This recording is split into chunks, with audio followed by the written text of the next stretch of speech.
अल Ahli Baptist hospital अल Quds hospital पर हमला करने के बाद अब इजरायली मिसाइलों का रुख हो गया है अल शिफा हॉस्पिटल पर। इजरायली सेना ने लगभग 24 घंटे से भी कम समय में 5 बार अल शिफा हॉस्पिटल पर बमबारी कर दी है। आज की इस खबर के साथ मैं ताजुल मंसूरी और आप देख रहे हैं इंटरनेशनल अवेयरनेस।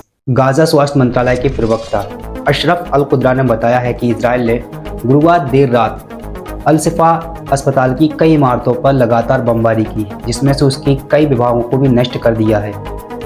ये बमबारी लगभग 5 बार बमबारी के दौरान हुई है, मतलब कि 24 घंटे के से भी कम समय में 5 बार बमबारी हो चुकी है अल शिफा अस्पताल पर। इस बमबारी के दौरान अल शिफा अस्पताल की कई इमारतें पूरी तरीके से नष्ट हो गई हैं, जिसमें से कई विभाग भी हैं जैसे प्रसूति विभाग और बाहर रोगी क्लिनिक भी पूरी तरीके से नष्ट हो गया है और इस पर इन 2 विभागों पर लगातार गोलियां चली हैं। सुबह होते हुए कई फ़लस्तीनी घायल हो गए और जिसमें से एक फ़लस्तीनी मारा गया है और कुछ हमलों से बचने के लिए सुविधा मैदान छोड़कर भाग गए।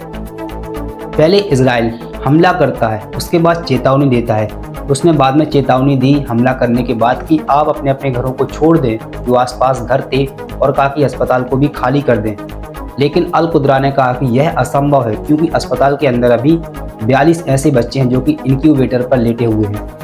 52 ऐसे बच्चे हैं जो कि अत्यधिक गंभीर है, जिनकी जान को अत्यधिक खतरा है और कई सैकड़ों मरीज हैं और हजारों लोग विस्थापित होकर अस्पताल के अंदर अपने आप को सुरक्षित महसूस करने के लिए रुके हुए हैं।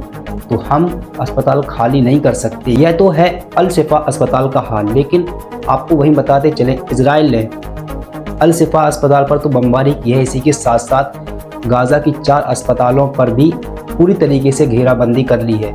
इजरायली सेना लगातार अपनी ज़मीनी कार्रवाई बढ़ाती जा रही है और आगे बढ़ती जा रही है। इसी के चलते 3 अस्पतालों को घेर लिया और उसी के साथ साथ उत्तर में इंडोनेशियाई अस्पताल को भी चारों तरफ से घेर लिया है, जिसमें बख्तरबंद टैंकों और भी कई वाहनों से पूरी तरीके से 100 मीटर की दूरी पर, जो 100 मीटर की उसकी दूरी है, उसकी परिधि पर पूरी तरीके से उसको बंद कर दिया है। इन चारों अस्पताल को चारों ओर से घेर लिया है, जिसमें नासिर अस्पताल और अल रतीसी अस्पताल के लोगों ने बाहर अपील भेजी है कि हमें बाहर निकलने दिया जाए, हम यहाँ से भागना चाहते हैं।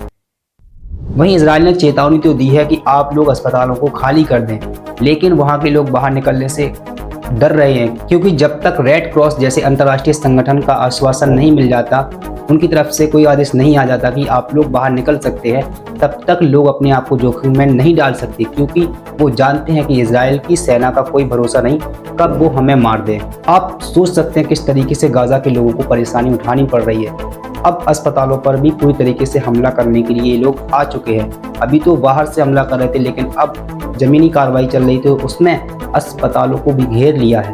इसी के साथ साथ सीरिया में हिजबुल्लाह के 7 सैनिक मारे गए हैं और इसको हिजबुल्लाह ने खुद स्वीकार किया है।